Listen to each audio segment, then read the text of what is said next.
I'm much better now. Yeah, just move on. That would be more difficult for them if they catch me or kill me or whatever. The items Wilder discards represent what he's done and to whom. But it allows them to relive the event, that piece of jewelry or maybe a driver's license or a photo or something like that. That allows them to maintain that connection with that victim. It allows them to relive the crime, and they like to do it. At the time he was covering this case, Michael Connelly was already an aspiring crime novelist. Christopher Wilder would give him plenty of material for years to come. This guy was unbelievable. He never stopped learning, but his self-destructive frenzy was clearly coming to an end. Wilder's car is running low on gas. He stops to fill up in Coldwater, a small town 10 miles from the Canadian border. Two plainclothes state troopers noticed him, observed what they believed to be some suspicious activity. As they made a second pass around the gas station, they exited their vehicle and began to approach him. It was all that publicity in the boys were on a job, God bless him. The trooper then noticed that he had a gun in his hand. As we understand it, he ran to his car.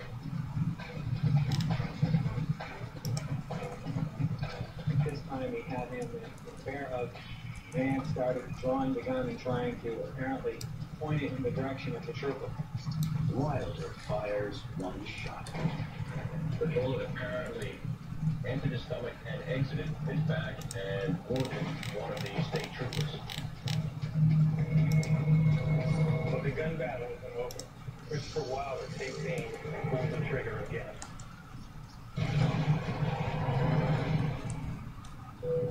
Weather conditions aren't nearly as nice as where we came from, but the wind chill is down below. But attendance provisional.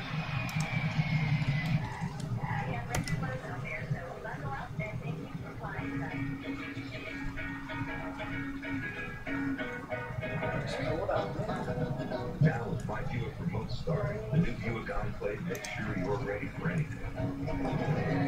Just one more way. New Enclave is smart, made beautiful.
Become an Operation Smiles partner for just 60 cents a day.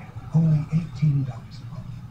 Children are suffering and waiting right now. Your ongoing support will change children's lives forever. Act now and get a free t-shirt to spread the word.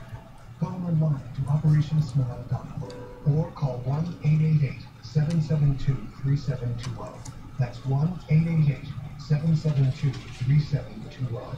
Children are waiting.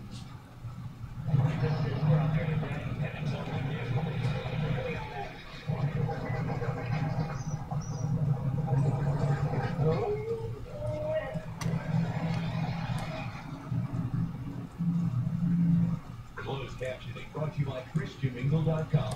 Find God's message for you.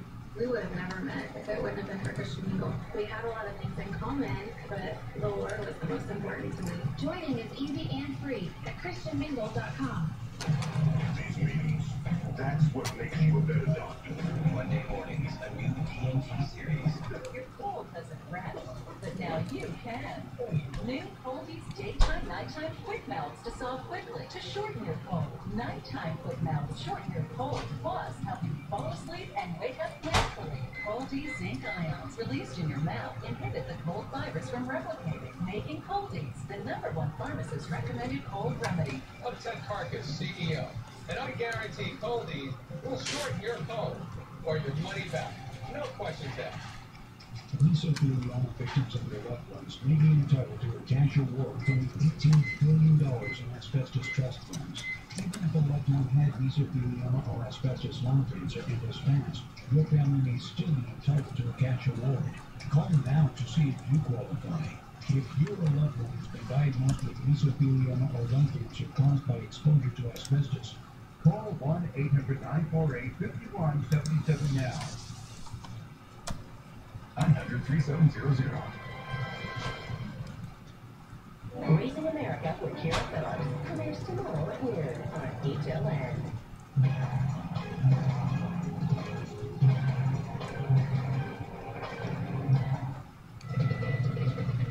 After 30 days on the line, Christopher Wilder finds himself face to face with 2 New Hampshire state troopers.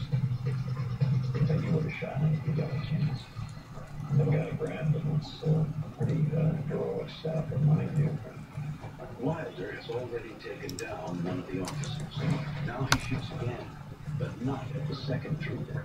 This time, he fires the shot into his own chest.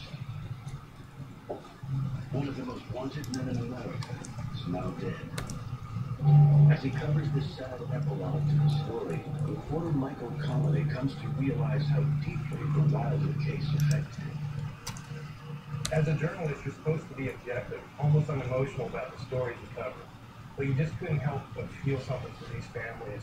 Wilder left behind so much pain and anguish. For the families of the missing victims, Wilder's suicide is agonizing. And I remember going back into the special agent in charge's office and making the phone calls on the phone. It was very emotional for me. They're telling these people, you know, they're not going to be able to find out what happened to their children. One of the missing is Cheryl Lynn Bonaventura, last seen at a Colorado mall. I was elated that they found him, but at the same time, extremely disappointed knowing that he will never be able to tell us where or what he did with Cheryl. Over the next few days, investigators try to piece together Wilder's death toll. 2.5 weeks later, the body of Cheryl Lynn Bonaventura is discovered in a field near the border of Arizona and Utah. Detective John Zen notifies her parents. You want to present that whole picture to them in a light that is going to make them feel better that finally the search for their daughter is over. In the end, Wilder is linked to the deaths or abductions of at least 13 women. We're talking about approximately 28 days from the time we believe he left the Florida area and began his travels crisscrossing this country. Investigators retrace the steps of his 8,000-mile journey and try to make sense of the clues he left in his wake.